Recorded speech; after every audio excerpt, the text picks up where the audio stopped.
สบายดีหมู่เพื่อนทุกคนเนาะก็คือในคลิปนี้เราจะมาแนะนำในการล็อกอินหรือว่าเฮ็ดภารกิจใน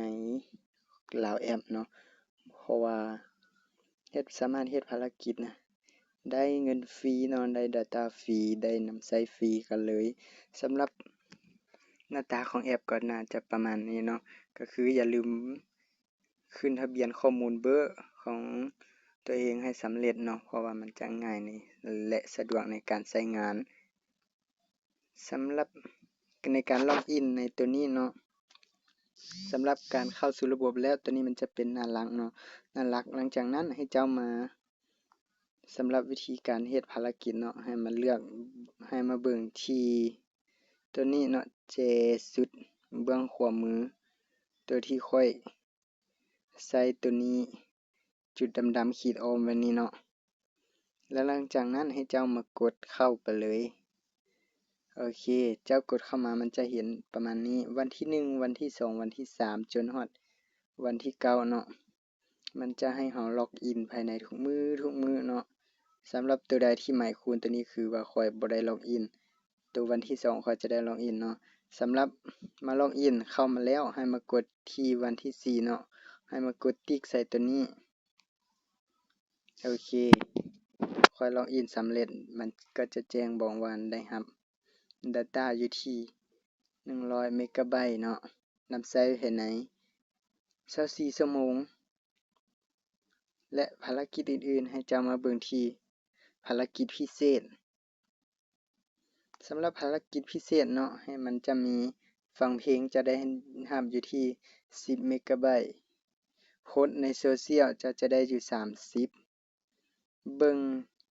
ทีวีเนาะเบิ่งไลฟ์ทีวีตัวนี้จะได้อยู่ที่50เบิ่งวิดีโอสั้นจะได้อยู่30ส่งข้อความหาหมู่5คนจะได้อยู่ที่30เมกะไบต์ฟังเพลงกับผู้อื่นจะได้รับอยู่ที่50โทรหาเบอร์อื่นด้วยลาวแอป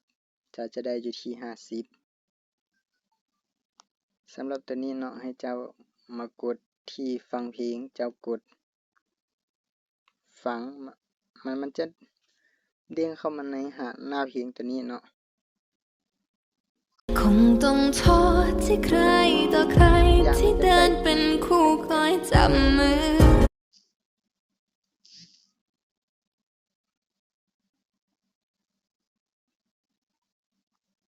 โพสต์สำหรับเพลงเนาะค่อยฟังไปแล้วเขาจะได้อยู่ที่10โพสต์ในโซเชียลจะโพสต์หยังจะสามารถโพสต์มันจะคือกันกับโพสต์ใน Facebook โพสต์อีหยังเนาะโอเคโพสต์สำเร็จเบิ่งไลฟ์ทีวี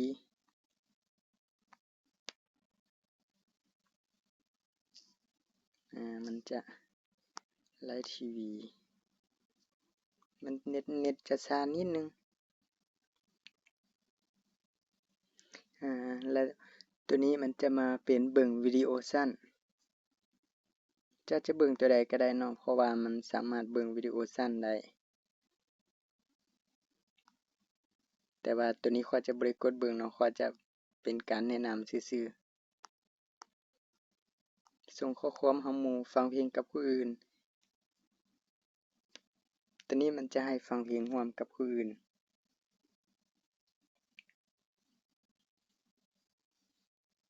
มันอยากช้าหน่อยเนาะเพราะว่าเน็ตข้อยอยากค้างนิดนึงเจ้าสามารถเบิ่งหนังฟังเพลงเจ้าสามารถเล่นทุกอย่างที่มีอยู่ในฟังก์ชันของมันเลยเนาะ